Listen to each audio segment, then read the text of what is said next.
Shalom, selamat malam saudara-saudara yang dikasihi Tuhan Yesus Kristus. Salam sejahtera buat saudara semua dimanapun saudara berada. Damai sejahtera dan sukacita oleh Roh Kudus melimpah senantiasa dalam hati dan kehidupan saudara semua. Judul renungan firman Tuhan pada saat ini adalah Jadilah yang termasuk 10% yang dipuji oleh Tuhan. Dalam Lukas 17 ayat 12-19 tertulis, ketika ia memasuki suatu desa, datanglah 10 orang kusta menemui dia. Mereka tinggal berdiri agak jauh dan berteriak, "Yesus, Guru, kasihanilah kami." Lalu ia memandang mereka dan berkata, "Pergilah, perlihatkanlah dirimu kepada imam-imam."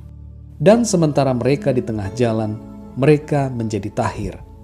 Seorang dari mereka ketika melihat bahwa ia telah sembuh, kembali sambil memuliakan Allah dengan suara nyaring.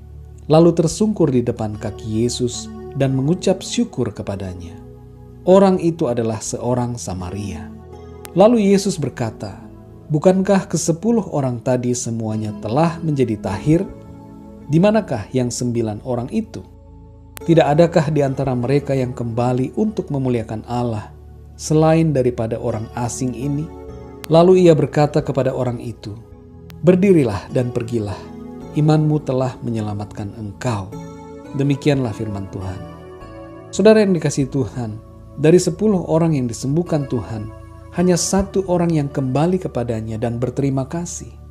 Dan terlebih daripada itu, orang yang kembali itu adalah seorang Samaria, bukan orang Israel. Yang 9 lainnya adalah orang Israel, tapi mereka lupa untuk berterima kasih. Kita semua ibarat orang-orang kusta oleh karena dosa, dan telah ditahirkan oleh karena kuasa darah dan penebusan Kristus di atas salib. Oleh karena itu sudah sepantasnya lah kita selalu mengucap syukur kepada Tuhan atas anugerah keselamatan yang Ia berikan kepada kita. Keselamatan adalah mujizat yang terbesar yang dapat kita miliki.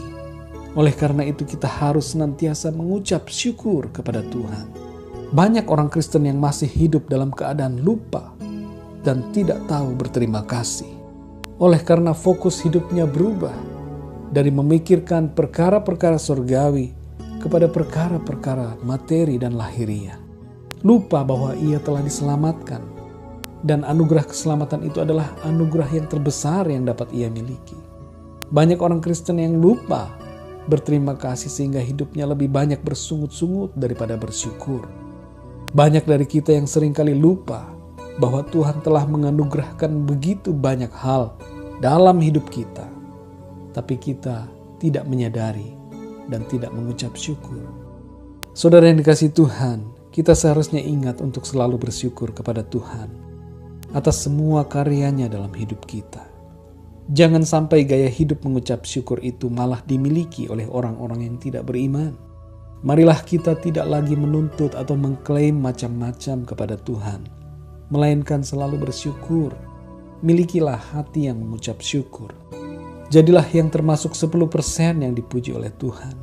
Seperti orang Samaria itu, karena ia kembali pada Tuhan Yesus. Dan ingat bahwa Tuhan Yesus telah melakukan perkara besar dalam kehidupannya. Marilah kita ucapkan terima kasih pada Tuhan atas hari ini dan atas segala sesuatu dalam hidup kita. Bahkan untuk perkara-perkara yang nampaknya kecil dan biasa-biasa saja, kita dapat mengucap syukur atas hal-hal tersebut. Biarlah renungan pada saat ini menjadi berkat buat saudara dan kembali mengingatkan kita untuk memiliki sikap hati yang mengucap syukur kepada Tuhan. Gaya hidup mengucap syukur karena Tuhan telah begitu baik kepada kita. Roh Kudus akan memberikan pemahaman yang lebih dalam tentang firman Tuhan pada kita semua. Mari kita berdoa. Terima kasih ya Bapa Surgawi. Terima kasih untuk anugerah-Mu, untuk hari ini.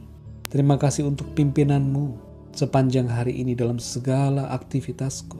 Terima kasih untuk nafas hidup yang Engkau berikan. Terima kasih untuk kesehatan dan kekuatan yang Tuhan berikan. Terima kasih untuk keluarga yang Tuhan anugerahkan. Terima kasih untuk hikmat dan kemampuan yang Tuhan berikan. Terima kasih untuk penyediaan Tuhan setiap hari bagiku. Dan terima kasih untuk anugerah keselamatan yang sudah Tuhan karuniakan bagi diriku yang tidak layak ini. Terima kasih ya Tuhan untuk segala yang terjadi. Terima kasih karena Engkau selalu ada bersamaku di setiap keadaan dan di setiap waktu. Terima kasih ya Tuhan. Dalam nama Tuhan Yesus, hamba-Mu berterima kasih. Amin. Saudara yang dikasihi Tuhan, berkat dan penyertaan yang sempurna dari Allah Bapa Surgawi, kasih karunia dari Tuhan Yesus Kristus, dan persekutuan dengan Roh Kudus menyertai kita semua sekarang ini dan sampai selama-lamanya. Tuhan Yesus memberkati saudara semua. Selamat malam dan sampai jumpa dalam renungan yang berikutnya. Haleluya.